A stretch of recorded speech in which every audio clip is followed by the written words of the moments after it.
बिस्मिल्लाहिर्रहमानिर्रहीम। अस्सलाम वालेकुम। थाल न्यूज़ के साथ मैं हूं जुबैद बारम गल्लू और आप देख रहे हैं मेरा यूट्यूब चैनल थाल न्यूज़। नाज़रीन, जब बात करेंगे छंग के हल्का N110 जो कि तहसील शोरकोट और तहसील अमनपुर सियाल पर मुश्तमिल है, यहाँ पर आपको बताएं कि हल्का N110 में जो है किस उम्मीदवार की जो पोजीशन है वो मजबूत है। यहाँ पर जो है दो अहम तरीन उम्मीदवार, जिनमें अमीर सुल्तान साहब जो कि पाकिस्तान तरीके इंसाफ के उम्मीदवार होंगे, उसके साथ साथ मौलाना आसिफ मोहब सयाल साहब, वो पाकिस्तान जो मुस्लिम लीग नून के टिकट पर जो है हल्का N110 से जो है इलेक्शन में हिस्सा ले रहे हैं। आपको बताएं कि वो जो है पाकिस्तान तहरीक इंसाफ के उम्मीदवार अमीर सुल्तान साहब जो हैं वो क्योंकि साहबजादा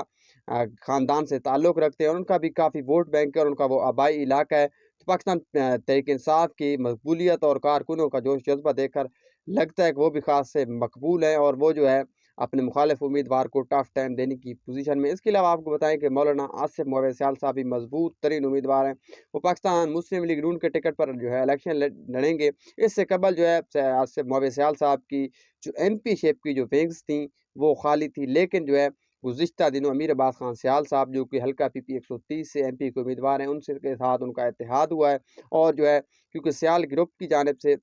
जो है नवाब बाबर सयाल साहब की सपोर्ट का ऐलान किया जा रहा था, लेकिन अब जो है साहबजादा आसिफ मुआविया सयाल साहब और अमीर अब्बास खान सयाल साहब की जो है कट के बाद जो है और उनकी जो है इत्तेहाद के बाद बाकायदा तौर पर जो है उनकी कैंपेन भी वो एक दूसरे के साथ मिलकर जो है एक दूसरे की कैंपेन कर रहे हैं। इस नवाब बाबर सयाल साहब जो हैं उनको काफ़ी धचका लगा जब अमीर अब्बास खान सयाल साहब ने मौलाना आसिफ मुआविया सयाल की हिमायत का ऐलान किया और MNA की जो है जो उनकी नशिस्त है हल्का N110 वाली, वहाँ पर और मौलाना आसिफ मुआविया सयाल को वो सपोर्ट करेंगे और मौलाना आसिफ मुआविया सयाल साहब अमीर अब्बास खान सयाल साहब को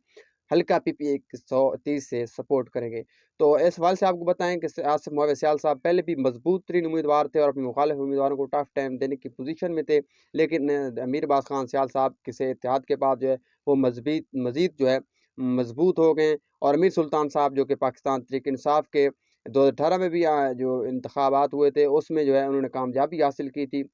लेकिन जो है उनके लिए ये काफ़ी जो इत्तेहाद है वो मुश्किलात पैदा कर सकता है और काफ़ी टफ टाइम जो है मौलाना आसिफ मुआविया सयाल साहब जो है वो अमीर सुल्तान साहब को देने की पोजीशन में आ गए हैं। अमीर सुल्तान साहब क्योंकि पाकिस्तान तहरीक इंसाफ के ताल्लुक़ रखने की वजह से गुज़िश्ता कई माह से गायब हैं और गालिब इम्कान यही है कि 1-2 रोज़ में जो वो भी बाकायदा तौर पर अपनी कैंपेन का आगाज़ करने वाले हैं और तमाम क्योंकि अभी तक जो है एक ही उम्मीदवार मैदान में मौलाना आसिफ मुआविया सयाल साहब, वो तो क्योंकि जिनको जो है उनकी स्ट्रीट पावर जो है काफ़ी मजबूत है और मजहबी बैकग्राउंड रखते हैं और उनका काफ़ी वोट बैंक है, वो मैदान में भी हैं और कैंपेन भी कर रहे हैं, लेकिन अमीर सुल्तान साहब जो है अभी तक मैदान में नहीं उतरे। आने वाले दिनों में क्योंकि अभी इलेक्शन में बहुत कम अरसा रह गया है, तो उम्मीद यही की जा रही है कि 1-2 रोज़ में अमीर सुल्तान साहब जो है बाकायदा तौर पर इलेक्शन कैंपेन का आगाज़ करेंगे और आने वाले दिनों में जो है सूरत हाल मज़ीद बेहतर हो जो है बेहतर तौर पर वाज़ेह हो जाएगी। लेकिन अब तक की जो सूरत हाल है, इस हवाले से आपको बताएं कि मौलाना आसिफ मुआविया सयाल साहब जो हैं वो अमीर सुल्तान साहब क्योंकि ख़ास से मजबूत तरीन उम्मीदवार थे कुछ अर्सा कबल, लेकिन अब मौलाना आसिफ मुआविया सयाल साहब जो है उनको टफ टाइम देने की पोजीशन में आ गए हैं और कांटेदार मुकाबला जो है